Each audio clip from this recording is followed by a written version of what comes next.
And UV coil. So இதெல்லாம் வந்து பார்த்திங்கன்னா எதுக்கு யூஸ் ஆகுது அப்படின்றத பற்றி ஒரு சின்னதாக நான் உங்களுக்கு சொல்ல போகிறேன். இப்போ ஃபார் எக்ஸாம்பிள் வந்து பார்த்திங்கன்னா இப்போ நீங்கள் யூவி காயில் எடுத்துக்கோங்க. யூவி காயில் வந்து பார்த்திங்கன்னா அதாவது அண்டர் வோல்டேஜ் காயில்னு சொல்லுவாங்க.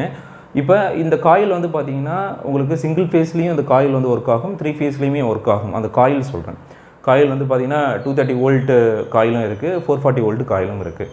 இந்த அண்டர் வோல்டேஜ் காயில் வந்து பார்த்திங்க அப்படின்னா என்ன பண்ணுவோம் அப்படின்னா உங்களுக்கு சப்ளை வந்து ப்ராப்பரான சப்ளை இருந்தால் மட்டும்தான் அந்த பிரேக்கரை வந்து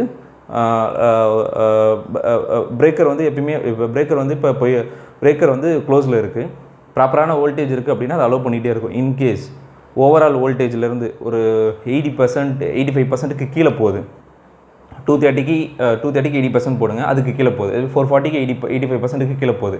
ஓகே, ஸோ அந்த மாதிரி சினாரியோவில் என்ன பண்ணோம் அப்படின்னா அது அந்த பிரேக்கரை வந்து ஓப்பன் பண்ணி விட்டுரும். ஸோ இது இந்த மாதிரி பர்பஸ்க்காக வந்து பார்த்திங்க